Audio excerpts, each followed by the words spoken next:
Bonjour, je me nomme Teki Vericias, porte-parole de United Universe Indiana. Je suis content d'être parmi vous et j'espère que vous êtes vous-même heureux d'être ici et que vous aurez autant de plaisir à recevoir ces informations que j'ai, à travers mon créateur, de vous les transmettre. Je vais dans cette vidéo vous faire une rapide présentation du projet The God's Winged Shield Project, ou GWS Project, qui signifie en français le projet Bouclier ailé de Dieu, qui est un projet global de préparation à l'ascension collective de l'humanité dans la densité de conscience supérieure.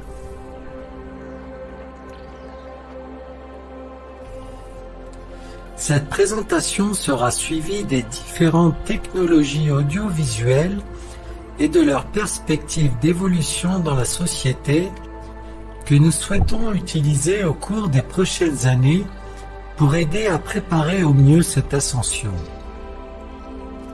Enfin, nous terminerons par les technologies énergétiques de lumière, scalaires, tachyoniques et organiques qui font partie des outils de nouvelle génération que nous souhaitons associer aux technologies de réalité virtuelle, toujours dans l'optique de faciliter au maximum ce processus ascensionnel.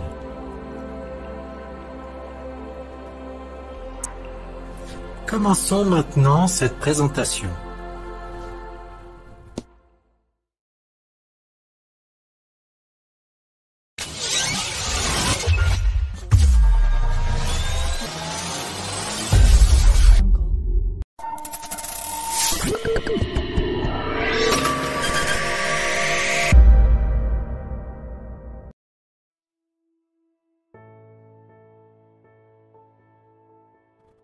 Ce projet, qui signifie en français « Bouclier ailé de Dieu », est un vaste projet ayant pour objectif d'accompagner Gaïa, notre planète et tous ses habitants incarnés et désincarnés, dans la grande transition collective vers les densités supérieures, 4e et 5e densité, qui se déroule en ce moment. En effet, un collectif d'êtres de 6e densité, nommé Ra, a révélé au cours de sessions de communication par télépathie en transe harmonisée, qui est à distinguer du channeling, à un groupe de chercheurs américains dans les années 80 que l'humanité arrivait au terme d'un cycle de 75 000 ans et qu'elle s'apprêtait à effectuer un bond évolutif majeur et collectif, unique dans son histoire. Ce bond évolutif s'effectue en ce moment et continuera à se dérouler par vagues successives d'énergie issues du centre de notre galaxie, jusqu'à un pic qui se concrétisera par un événement solaire ou flash solaire. Ce flash, que les scientifiques nomment expulsion de masse coronale, aura un impact plus ou moins prononcé sur les êtres et les systèmes électromagnétiques en fonction du degré de préparation et d'évolution de l'humanité au moment où il aura lieu. Bien que ce pic ait été programmé par les plus hautes instances célestes, aucune intelligence humaine ou extra-humaine ne peut en prévoir le déroulement effectif. Notre libre arbitre dans un espace quantique interuniversel et multidimensionnel a en effet la possibilité de nous faire prendre une des innombrables lignes temporelles existantes. Il s'agit donc pour nous de choisir la timeline la plus favorable possible, partant du principe que les grandes lignes sont préécrites mais qu'à tout moment nous avons la possibilité de réaiguiller le cours de notre destinée. En observant le collectif mémoriel sociétal de 6e densité nommé Ra, on remarque que plus la conscience s'élève vers les octaves supérieures, plus elle se collectivise. Autrement dit, elle se fusionne en un tout harmonieux avec d'autres consciences afin de n'en former plus qu'une et s'élargir toujours plus dans cette fusion pour s'unir avec la source. C'est le mouvement fusionnel et ascensionnel de retour vers le divin qui est inscrit au plus profond de nos cellules. C'est le génome divin inscrit dans le génome humain. Il s'agit donc également pour nous de devenir un complexe mémoriel sociétal hautement évolué, au cours de cette présente incarnation. Accompagner cette transition collective planétaire, sa finalité est de faciliter le plus grand nombre d'êtres incarnés et désincarnés, humains et non humains possibles, à accéder à ces densités supérieures où règne une conscience élargie de l'unité entre les êtres. Notre planète, en effet, a déjà transité en 4e densité dans la polarité du service à autrui, qui est une des 2 polarités qui est expliquée dans la loi 1. Nous résistons plus ou moins consciemment à cette montée vibratoire de Gaïa, et cela provoque des tensions dans nos sociétés, mais une limite temporelle existe. Les humains devront à cette échéance temporelle avoir opéré des choix conscients et des changements de système de croyances et de comportement pour pouvoir adapter leur système psycho-énergétique à la vibration de la nouvelle Terre, nommée Gayaki en 4e densité et Nahamia en 5e densité. C'est ce que les guides de l'humanité réunis sous l'appellation le groupe Ra ou Alliance des êtres des sphères nomment l'optimisation de la moisson. L'accès à cette conscience supérieure nous permettra également de rallier consciemment et volontairement les intelligences galactiques et interterrestres bienveillantes et d'œuvrer avec eux. Nous sommes donc appelés à devenir à court terme une civilisation galactique.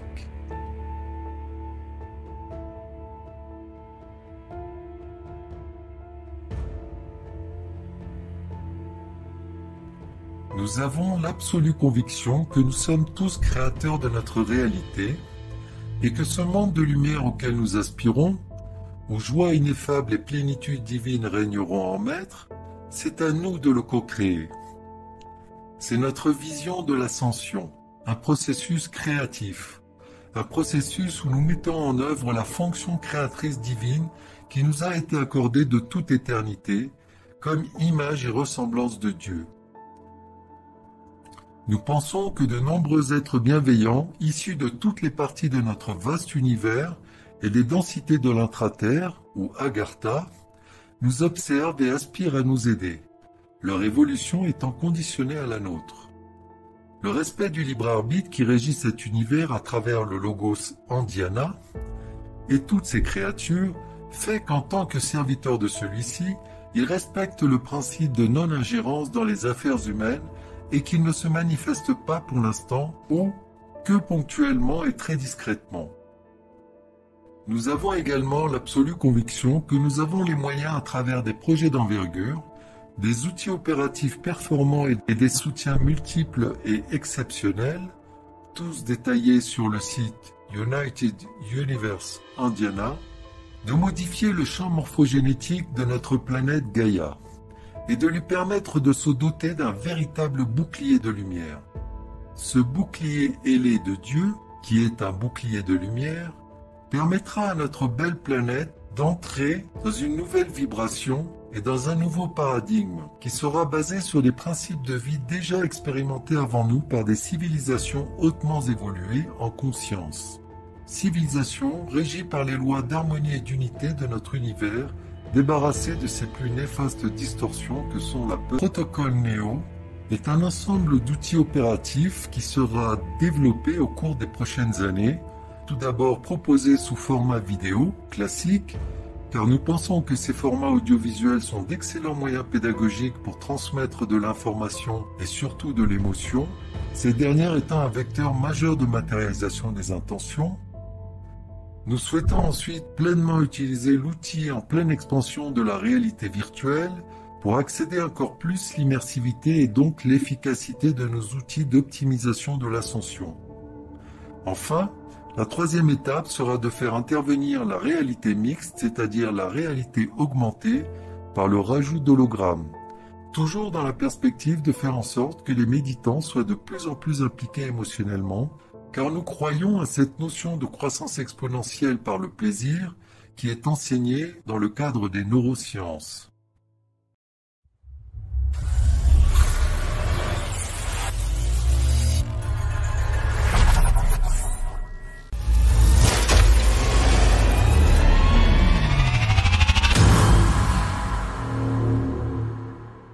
Pourquoi pourquoi utiliser des outils de haute technologie dans un projet spirituel tel que le GWS? Nous vivons dans un monde où la technologie, l'information et la communication évoluent sans cesse et à une vitesse exponentielle. La génération d'aujourd'hui et encore plus celle de demain seront de plus en plus immergées dès le plus jeune âge dans des espaces virtuels et mécaniquement de plus en plus influencés par des supports toujours plus performants et addictifs proposés. Nous avons la possibilité de nous insurger et d'attendre de nos gouvernants des mécanismes illusoires de régulation et de contrôle. Nous pouvons également tenter de raisonner cette jeunesse par des discours relativement teintés de sagesse et de bon sens, mais qui risquent probablement d'être perçus par les intéressés comme moralisateurs ou has-been. Nous pouvons enfin dénoncer et tenter de nous opposer aux industries aux gains et budgets pharaoniques des jeux vidéo et de la pornographie. Toutes ces possibilités d'action existent mais font toujours demeurer dans l'opposition. L'autre choix qui a été fait dans le cadre du projet spirituel God's Widget Shield, ou bouclier ailé de Dieu, est de cesser de s'opposer à la révolution numérique mais au contraire de l'accompagner. L'objectif de cet accompagnement est de proposer une alternative bienveillante et initiatique d'éveil de la conscience en utilisant précisément ces nouveaux vecteurs technologiques. Il existe déjà d'excellents programmes pédagogiques et culturels dans l'espace virtuel, mais on reste là dans l'acquisition de connaissances et le divertissement. La spiritualité utilise les mêmes techniques de méditation et de prière depuis des millénaires. Même s'il est proposé ici ou là des avancées telles que les sons binauraux et de façon plus restreinte des lunettes harmonisant les fréquences cérébrales, cela reste encore individuel et très minoritaire.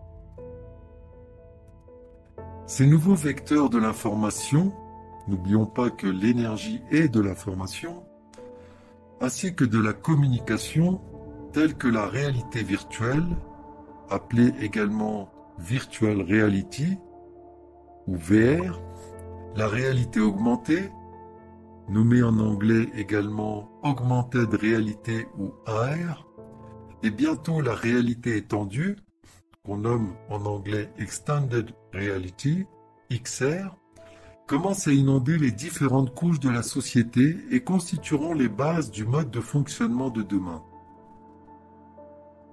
Selon l'adage bien connu, « Science sans conscience n'est que ruine de l'âme », nous souhaitons humblement mais efficacement, à un niveau financier loin de concurrencer des multinationales, rééquilibrer la balance et introduire un peu de conscience dans ce maelstrom high-tech. Nous estimons qu'il est temps de créer la spiritualité augmentée. Et c'est le thème de ce colloque et de la série de colloques nommés les chantiers de l'avenir, car nous avons pour cela le cœur des connaissances initiatiques acquises de longue date, une créativité illimitée et de puissants alliés galactiques bienveillants qui eux aussi ont à cœur de nous apporter leur soutien dans ce projet. Quels sont les domaines du GWS Project concernés par la high-tech? Tous les projets dits d'envergure présentés sur le site United Universe Indiana sont concernés par la high-tech, tant au niveau des technologies scalaires, c'est-à-dire utilisant les principes de la physique quantique, que des technologies médias audiovisuelles avancées. Également, avec une importance plus grande et à plus court terme, les outils opératifs, et plus précisément les outils d'action de masse planétaire faisant partie de l'immense technologie géoquantique baptisée Vaisseau Atlantis Shambhala. Ces outils, réunis sous le terme protocole ascensionnel NEO, peuvent, lorsqu'ils sont utilisés correctement, avoir une action certaine sur le champ morphogénétique, qui est un champ global d'information ayant un effet sur le comportement de tous les êtres vivants. Ce protocole d'outils spirituels vise à l'équilibrage des énergies terrestres permettant d'effectuer une transition collective dans les meilleures conditions et pour le plus grand nombre. Quelles sont exactement les technologies audiovisuelles que vous souhaitez utiliser? Elles sont au nombre de 5. 3 exploitent le sens visuel et 2 le sens auditif. Et bien sûr, elles seront mixées ensemble pour produire les effets les plus favorables à notre objectif. La première de ces technologies, et celle qui est la plus diffusée actuellement, est la Virtual Reality, ou VR, c'est-à-dire la réalité virtuelle qui est un principe de substitution. La VR est un ensemble de techniques et systèmes qui procurent à l'homme le sentiment de pénétrer dans des univers synthétiques en 3D.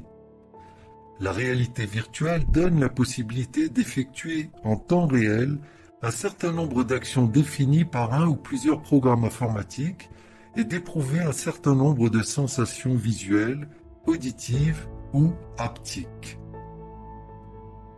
La deuxième de ces technologies, qui est très prometteuse, est nommée Augmented Reality, AR, c'est-à-dire en français la réalité augmentée, qui elle est un principe de superposition.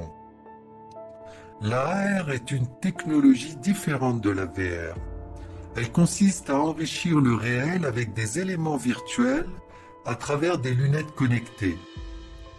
On peut la voir comme une lentille à travers laquelle on regarde une version augmentée de la réalité, avec des informations en surimpression, jusqu'à des objets 3D imaginaires qui viennent s'intégrer dans une pièce. La troisième de cette technologie est nommée Extended Reality, XR, qui veut dire en français la réalité étendue, qui elle est basée justement sur un principe de superposition interactive. La XR est une technologie hybride située entre la réalité virtuelle et la réalité augmentée. Bien que plus proche de la réalité augmentée, elle reste différente par la technologie qu'elle embarque, la différence principale étant la capacité du casque à prendre en compte l'espace réel grâce à des capteurs intégrés. La position de l'utilisateur est également calculée en temps réel et permet d'interagir physiquement avec les éléments en 3D grâce à une série de gestes à effectuer. Il y a ici d'immenses possibilités pour cette technologie naissante, et notamment dans le domaine spirituel qui reste à exploiter.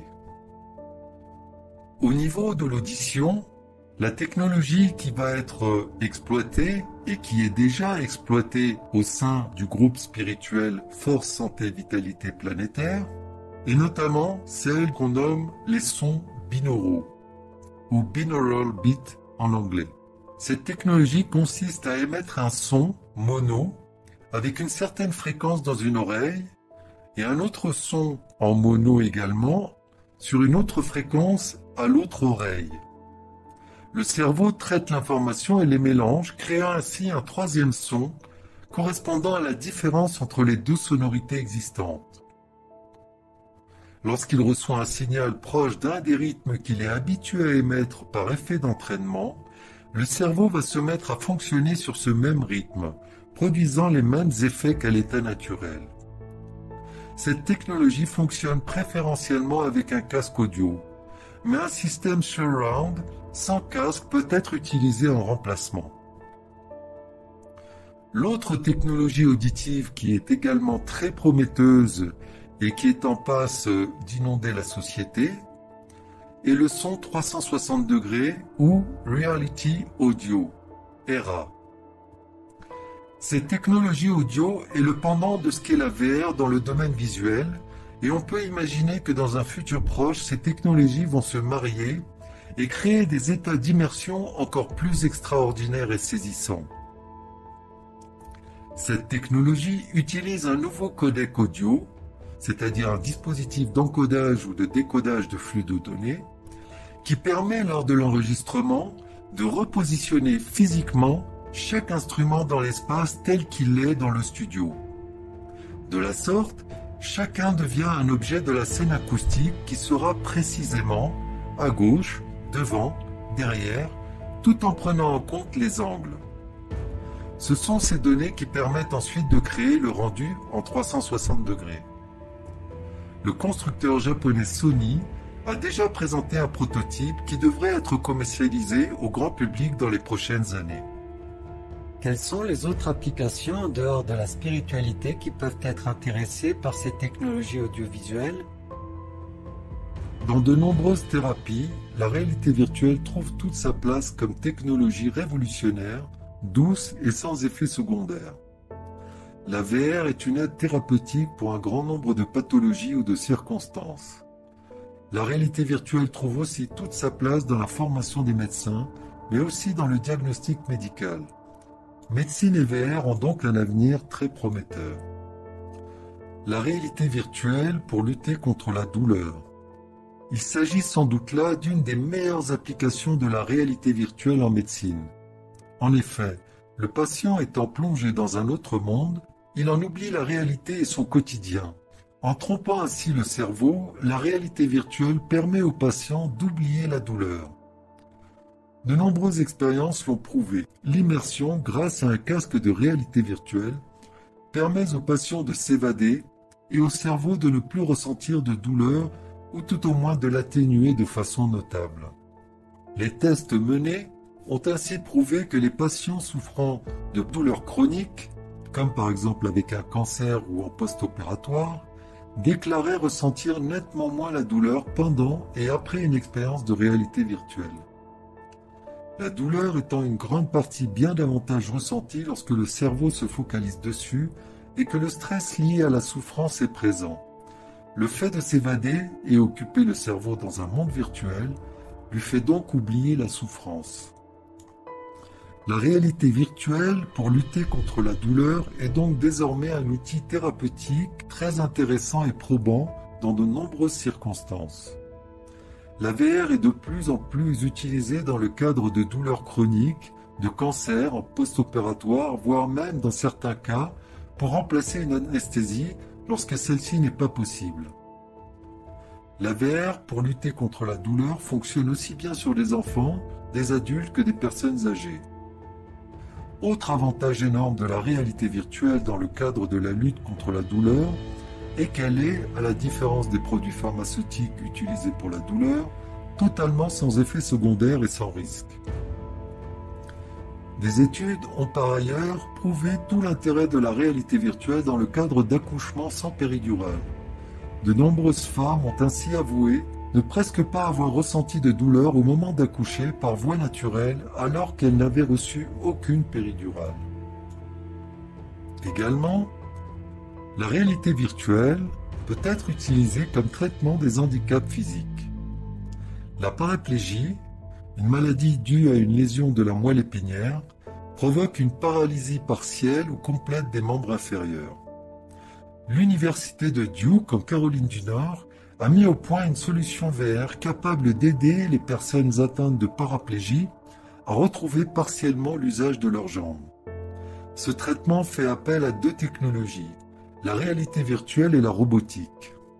Le patient muni d'un exosquelette se retrouve au sein d'une simulation de marche virtuelle, recréant chez lui les mêmes connexions nerveuses que lorsqu'il pouvait encore se déplacer de façon autonome.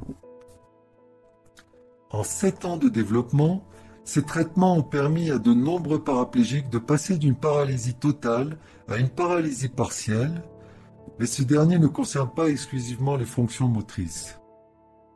La globalité des fonctions est concernée. La réalité virtuelle prouve ici que loin d'être simplement un outil complémentaire, elle pourrait un jour devenir une solution thérapeutique à part entière.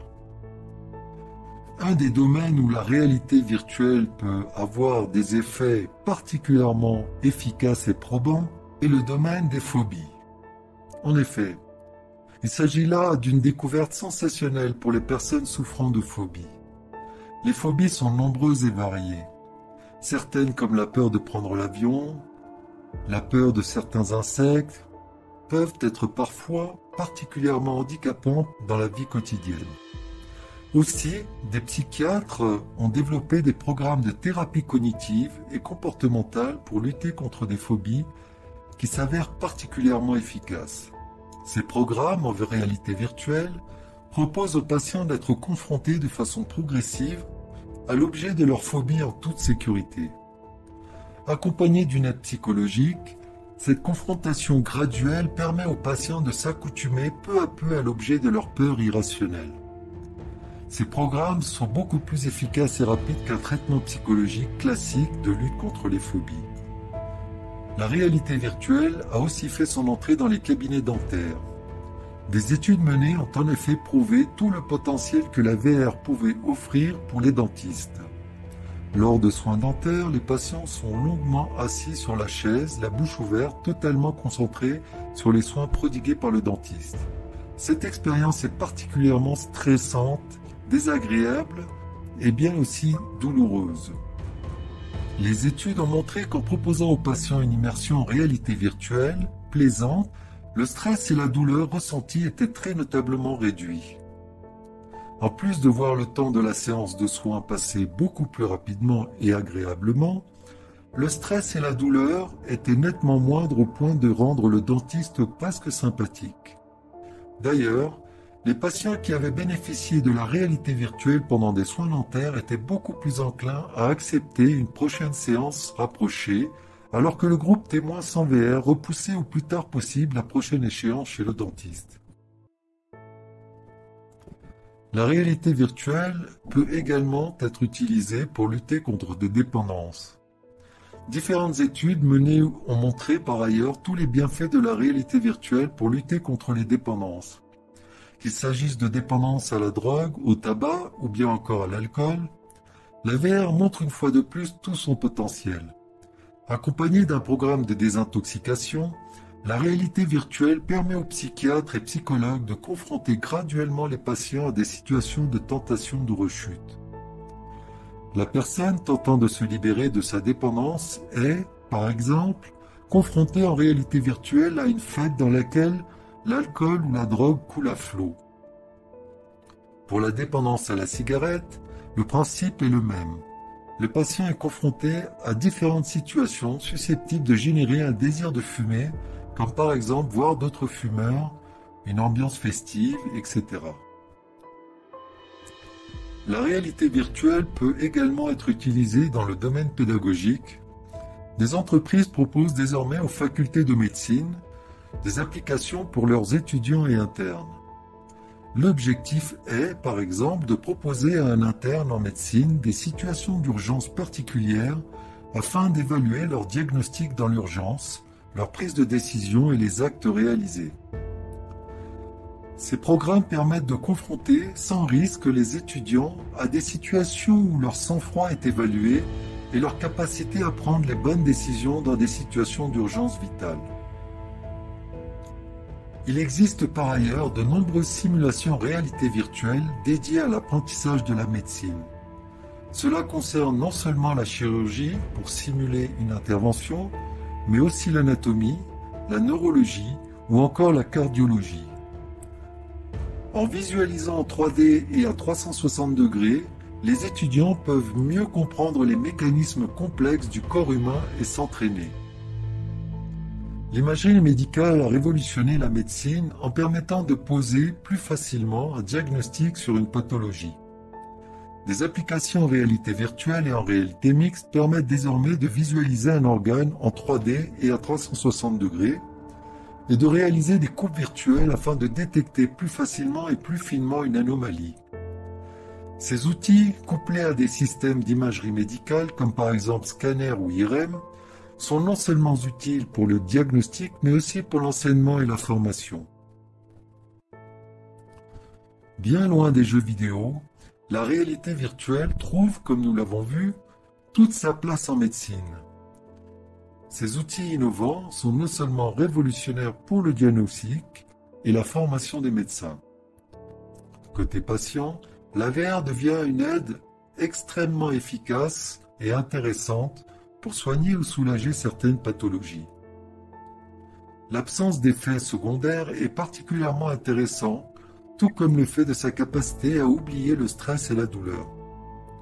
Nul doute que dans le futur, de nouveaux champs d'application verront le jour en médecine avec la réalité virtuelle. La faculté de la VR à tromper le cerveau est une aide très précieuse pour les soins et les thérapies.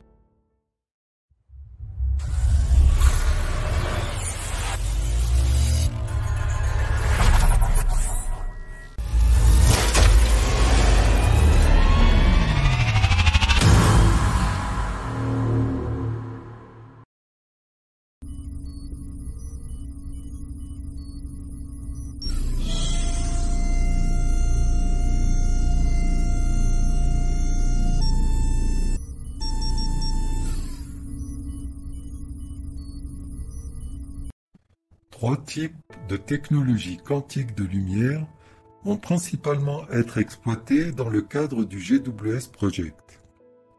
Ce sont les technologies scalaires, les technologies tachyoniques et les technologies orgoniques. Ces 3 types de technologies font appel à l'énergie libre, c'est-à-dire à une énergie basée sur des nanoparticules circulant à travers tout l'univers à une vitesse dépassant très largement celle de la lumière. Ces particules élémentaires, nommées neutrinos ou tachyons, sont étudiées par la physique quantique actuelle qui tente de comprendre leur mode de fonctionnement. Nous considérons ces technologies comme la science de la nouvelle ère car elles sont extrêmement bénéfiques à l'être humain. Et c'est pour cette raison qu'elles ont toute leur place au sein du GWS Project. L'être humain se nourrit en permanence à partir de l'énergie des 4 éléments. Il le fait à travers l'élémentaire avec les produits qu'il ingère, à travers l'élément air par sa respiration, à travers l'élément eau qu'il boit et à travers l'élément feu grâce à la lumière ou prana qu'il absorbe. Cette lumière se divise en 2 catégories d'énergie, celle de l'électromagnétisme et celle des ondes scalaires. La science au cours du siècle dernier a surtout étudié l'électromagnétisme qui a pu scientifiquement être mis en évidence et mesuré par des chercheurs tels que Heinrich Hertz qui se sont focalisés sur la lumière en tant qu'onde du spectre solaire, telles que les ondes radio, les micro-ondes, etc. Un autre chercheur surdoué, Nikola Tesla, à la même époque, a mis en évidence une autre forme d'expression de l'énergie de la lumière. Ce rayonnement, au lieu d'évoluer comme des ondes électromagnétiques selon une double sinusoïde, évoluait sous la forme d'un vortex. Ces ondes qui donc ne propagent pas une vibration électromagnétique dans l'espace selon un plan perpendiculaire à sa direction, mais dans la même direction et avec une vibration plus subtile, ont été nommées scalaires. Ce nom a été donné en référence aux produits scalaires utilisés en mathématiques permettant de calculer ces ondes, car elles sont essentiellement caractérisées par leur grandeur, qu'on nomme aussi magnitude, qui est un scalaire, et de leur direction. La science officielle, en raison de son incapacité à ce jour à mesurer scientifiquement ces ondes, n'en reconnaît pas encore l'existence.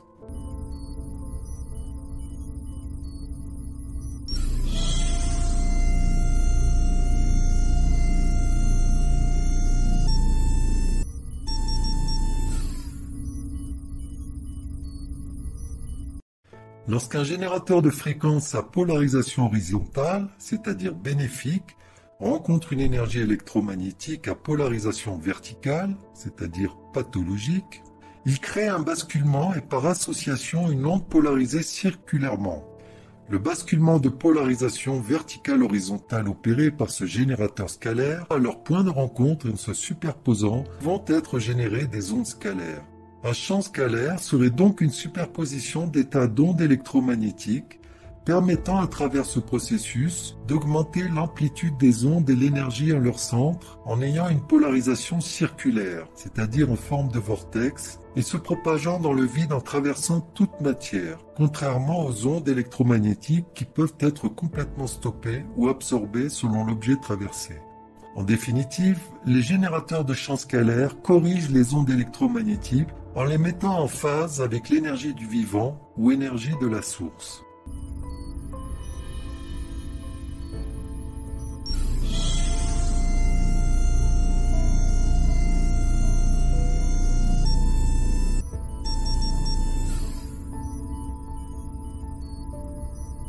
Il existe sur le marché de très nombreuses technologies pouvant produire des champs scalaires, depuis des pendentifs ayant reçu un traitement qu'on appelle tachyon, jusqu'à des appareils électroniques de plusieurs milliers d'euros. Lorsqu'on se lance dans l'étude et l'expérimentation de ce genre de technologie, on doit bien évidemment faire preuve de discernement face aux offres proposées et aux miracles supposés qui sont mis en avant. Le premier principe à retenir est que ces technologies agissent selon le principe de physique quantique, postulant que tout observateur influera via sa conscience sur l'objet observé. Ce n'est pas un effet placebo, mais bien un effet avéré par l'expérimentation que l'efficacité d'un générateur de champs scalaires dépendra de la conscience de celui qui le portera ou l'utilisera.